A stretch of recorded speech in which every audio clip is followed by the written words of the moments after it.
May isang tanong na hanggang ngayon ay hindi pa rin masagot ng marami. Paano naging hari ng Bilibid ang isang batang dapat sana ay nagsisimula pa lamang mabuhay? Hindi siya drug lord, hindi siya serial killer, at hindi rin siya isa sa mga pinakamatandang kriminal sa bansa. Sa katunayan, isa lamang siyang binata. Ngunit sa loob ng kulungan, ang kanyang pangalan ay sapat para magdulot ng takot at respeto. At sa edad na karamihan ay nasa paaralan pa lamang, siya ay nahatulan ng kamatayan. Ngunit bago pa siya naging kilala bilang isang baby ama, may isang bagay muna ang nangyari. Isang pangyayaring ayon sa mga kwento ang tuluyang pumatay sa natitira pang kabutihan sa kanyang pagkatao. Ito ang kwento ng isang batang naging alamat sa loob ng Bilibid. Bago natin simulan, may isang bagay muna tayong kailangan maintindihan. Ang kwento ni Baby Ama ay isa sa mga pinaka-kontrobersyal na kwento sa kasaysayan ng Pilipinas. May mga bahagi rito na malinaw na sa mga rekord ng korte. May mga bahagi namang paulit-ulit na ikinukwento ng mga dating preso, at meron ding mga detalyeng mas nakilala dahil sa mga pelikulang ginawa tungkol sa kanyang buhay. Ngunit sa kabila ng magkakaibang bersyon, iisa ang hindi may tatanggi. May isang batang minsang pumasok sa New Bilibid Prison at pagkalipas ng ilang taon, lumabas ang kanyang pangalan bilang isa sa mga pinakakilalang alamat ng kulungan sa Pilipinas.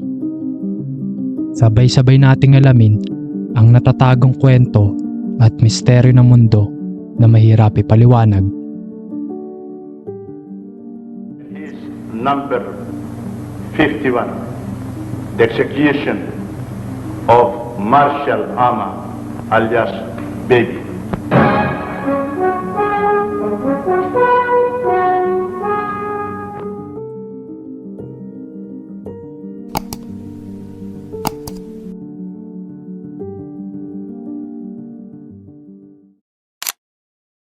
Isang batang mukha pa ring inosente, mala baby face, tahimik sa unang tingin, ngunit sa loob ng kulungan, ang pangalan niya ay sapat para magpatahimik ng isang selda.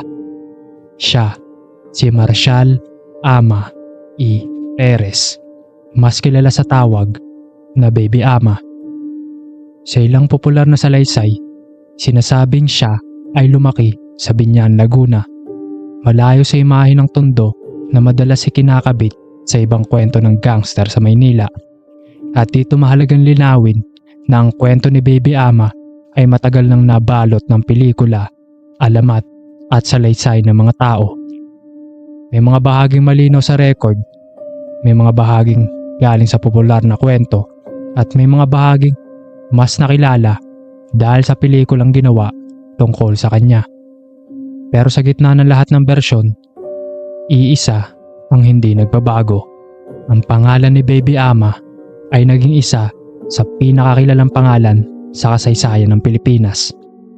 Ayon sa mga kwento, hindi raw masamang tao si Baby Ama sa mga mata ng malalapit sa kanya. Isa siyang taong handang tumulong sa kanyang mga kaibigan. Isa siyang taong marunong dumamay.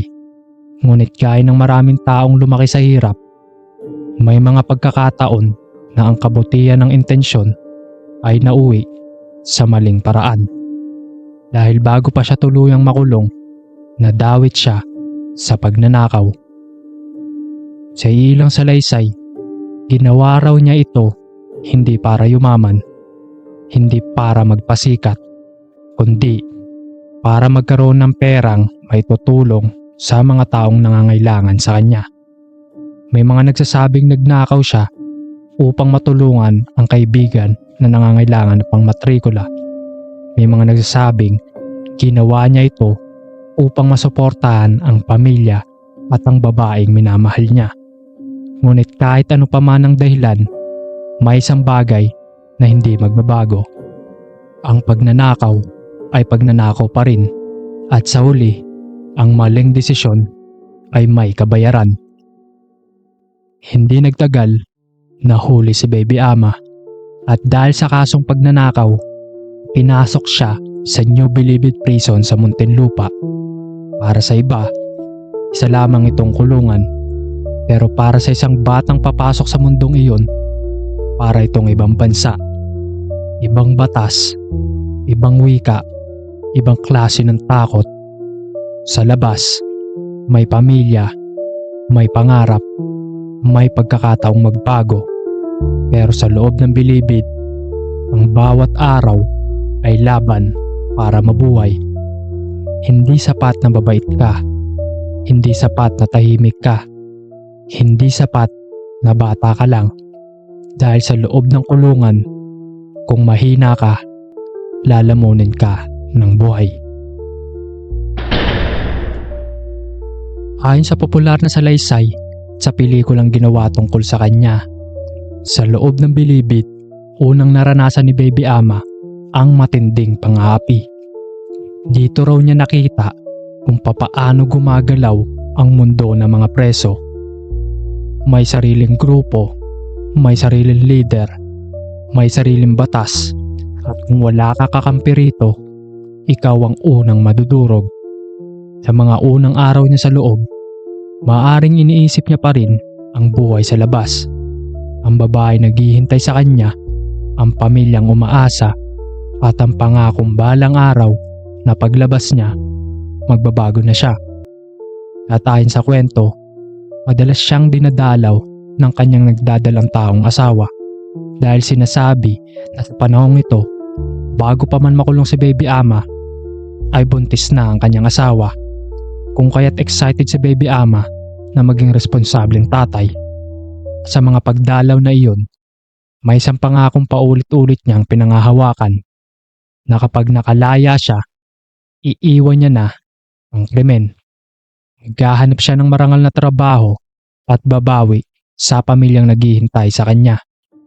Ngunit kung minsan, ang taong gustong magbago ay hindi na hinahayaan ng mundong kanyang kinalalagyan. Sa pinakatanyag na bersyon ng kwento, may isang pangyayaring tuluyang bumago kay Baby Ama. Isang pangyayaring madalas ikinukwento sa pelikula at sa popular na salaysay. At ayon dito, matapos siyang dalawin ng kanyang asawa, sinundan umano ito ng isang gwardya at doon naganap ang karumal-dumal na pang-aabuso. Matapos ang pangyayaring iyon, hindi na raw kinaya ng kanyang asawa ang trauma. Kalaunan, binawian ito ng buhay. Sa puntong ito, mahalagang sabihin na ang bahaging ito ay kilala sa popular na kwento at pelikula, ngunit hindi ito kasing linaw ng mga legal na record tungkol sa kasong kinaharap ni Baby Ama. Pero sa mundo ng alamat ni Baby Ama, ito ang eksenang madalas ituring na simula ng kanyang pagbabago. Dahil nang mabalitaan niya ang nangyari, parang may namatay din sa loob niya. Hindi lamang asawa ang nawala rin ang pag-asa niyang makabalik pa sa dating pagkatao. At mula sa batang gustong mabuhay ng tahimik, unti-unti siyang naging taong handang lumaban sa mundo ng bilibid gamit ang sariling kamay. Sa loob ng kulungan, hindi sapat ang galit. Kailangan mong magkaroon ng pangalan. Kailangan mong magkaroon ng kakampi. At kailangan mong magkaroon ng takot na kayang itanim sa isip ng iba. Dito nagsimulang makisalamuha si Baby Ama sa iba't ibang grupo sa loob ng bilangguan. Dito niya natutunan kung papaano gumalaw ang mga gang sa loob, kung papaano sila nagpoprotektahan, kung papaano sila nagiganti, kung papaano sila kumukuha ng respeto. At habang tumatagal, ang batang dating inaapi ay unti-unting nagiging kinatatakutan, hindi dahil sa edad, hindi dahil sa laki ng katawan, kundi dahil sa tapang, diskarte at kakayang mabuhay sa mundong puno ng panganib. Sa loob ng Bilibid Prison, may mga grupong higit pa sa simpleng barkada. Para silang maliliit na gobyerno. May pinuno, may tauhan, may teritoryo, may kaaway. At sa ganitong mundo, nabuo ang pangalan ni Baby Ama. Sa ilang popular na kwento, ikinakabit siya sa Sige-Sige Gang. Isang pangalang kalaunan ay magiging kilala sa loob at labas ng kulungan. Ngunit may mga salaysay din na nagsasabing hindi siya ang orihinal o nag-iisang leader nito. Ang mahalaga, sa loob ng Bilibid, nakilala siya bilang isang batang may impluwensya, isang presong may kakayang mag-utos, at isang pangalan na hindi madaling balewalain. Sa mga kapwa niya preso, siya ay hindi lamang si Marshall. Hindi lamang batang magnanakaw, siya na, si Baby Ama. Ang pangalang iyon ay napakabigat. Ngunit sa Bilibid, kung may isang grupong lumalakas, may isa namang grupong gustong pabagsakin ito. At sa mundo ng kulungan, ang respeto ay madalas hindi nakukuha sa usapan. Nakukuha ito sa dugo.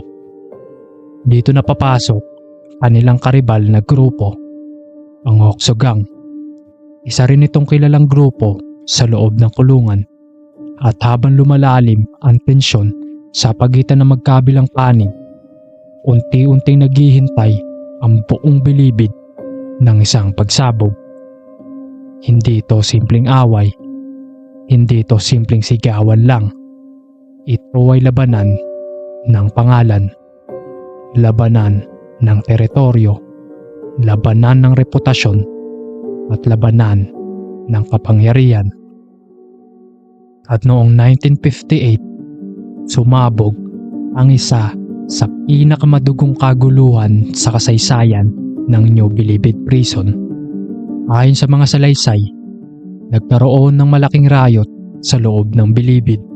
Sige-Sige Gang laban sa Okso Gang.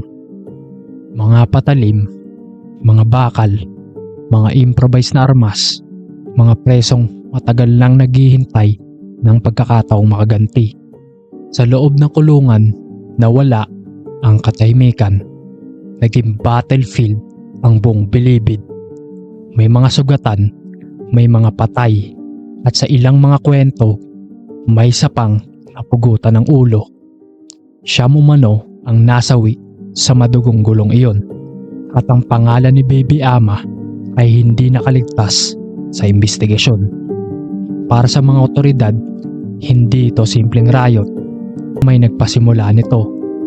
May nag-utos, may nagpaliyab ng galit, at sa kanilang paghahanap ng sagot, lumutang ang pangalan ni Marshall Ama E. Perez. Ang legal na record ng kanyang kaso ay malinaw sa isang mahalagang bahagi. Noong October 16, 1958, si Marshall Ama E. Perez at iba pang akusado ay kinasuhan ng murder kaugnay ng pagkamatay ni Almario Bautista sa loob ng New Bilibid Prison. Ayon sa kaso, nangyari ang pag-atake noong August 27, 1958 sa loob mismo ng New Bilibid Prison sa Muntinlupa. Sinasabing ang biktima ay inatake at sinaksak gamit ang matutulis na armas. At dahil si Baby Ama ay nagsisilbi na ng sentensya sa panahong iyon, itinuring siyang quasi-recidivist. Ibig sabihin, nakagawa siya ng bagong mabigat na krimen habang nakakulong na para sa naunang hatol, at sa batas noon, napakabigat ng epekto nito. Pagdating sa paglilitis, una nag-plead not guilty si Baby Ama, ngunit kalaunan binawi niya ito at pinalitan ng guilty plea. Sa madaling salita, umamin siya sa kasong isinampa laban sa kanya. Ngunit dito magiging mas mabigat ang kanyang sitwasyon. Dahil kahit umamin siya, hindi sapat iyon para iligtas siya sa pinakamabigat na parusa. Dahil sa special aggravating circumstance ng quasi-recidivism, ang ipinataw sa kanya ay kamatayan, death penalty, gamit ang silya elektrika. At noong April 29, 1961, pinagtibay ito ng Supreme Court. Para sa batas, tapos na ang usapin.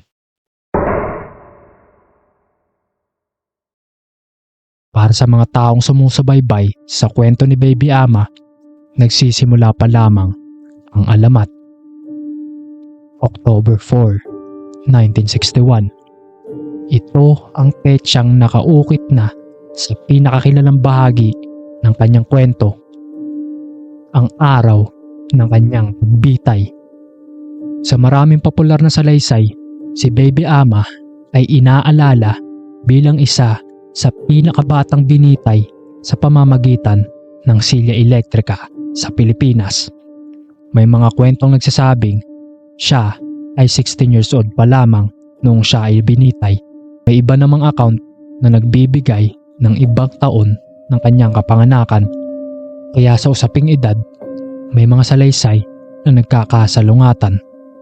Ngunit sa popular na memorya ng Pilipinas, ang imahe ni Baby Ama ay nananatili bilang batang kriminal na binitay ng batas.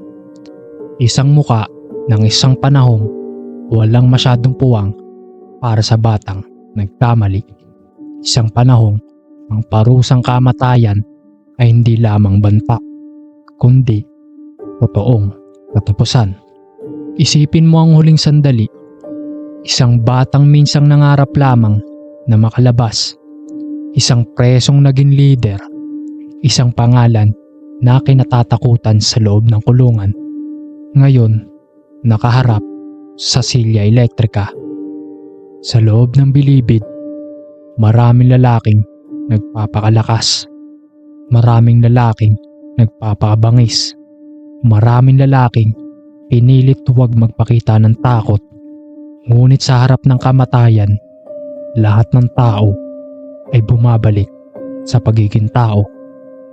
Hindi na gang leader, hindi na alamat, hindi na public enemy. Tao na lamang, isang taong haharap sa dulo ng sariling kwento.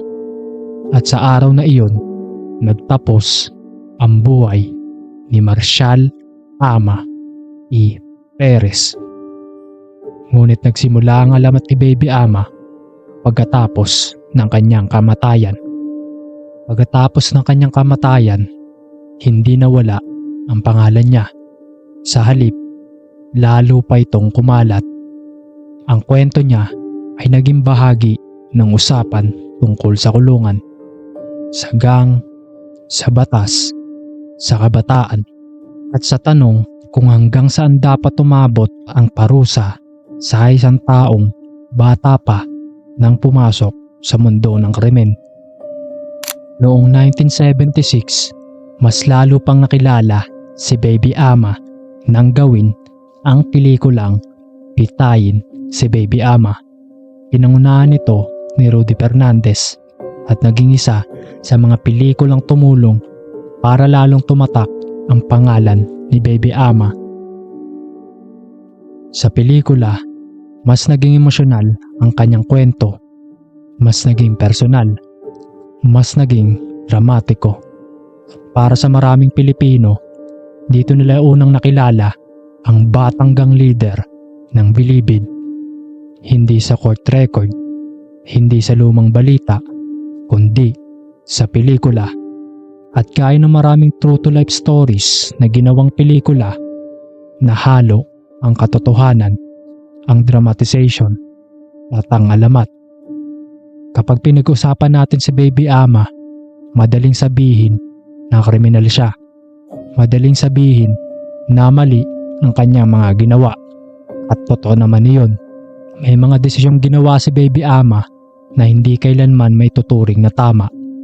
may mga buhay na nawala, may mga pagkakamaling hindi na mababawi. Ngunit habang ginagawa ko ang kwento na ito, may isang tanong na paulit-ulit bumabalik sa isip ko. Paano kung iba ang mundong kanyang kinalakihan? Paano kung mas maaga siyang nagkaroon ng gabay? Paano kung hindi siya napunta sa sistemang lalo siyang tinuruan maging marahas? Magiging baby ama pa rin kaya siya? O isa lamang siyang ordinaryong ama na namumuhay ng tahimik kasama ang kanyang pamilya? Dahil minsan, ang isang kriminal ay hindi pinanganak na kriminal. Minsan, unti-unti siyang binubuo ng kahirapan, ng maling impluensya, ng kapabayaan, ng galit, at ng sugat na hindi naagapan. Hindi nito binubura ang kanyang mga kasalanan, ngunit ipinapaalala nito sa atin na sa likod ng bawat alamat may isang taong minsan naging bata rin. At marahil, iyan ang pinaka nakakatakot na bahagi ng kwento ni Baby Ama. Dahil kapag ang isang bata ay tuluyan na wala ng direksyon, hindi lang isang buhay ang maaaring masira, kundi ang buong kinabukasan sana'y naghihintay sa kanya. At habang pinapatay ng silya elektrika ang kanyang katawan noong 1961, may isa pang bagay na kasabay nitong pinatay. Ang pagkakataon na malaman kung sino sana ang maaaring naging si Marcial Ama E. Perez kung nabigyan pa siya ng mas mahabang panahon upang magbago. Ito si Crispin at ito ang totoong kwento ng mga taong binago ng kanilang mga desisyon at ng mundong kanilang kinalakihan.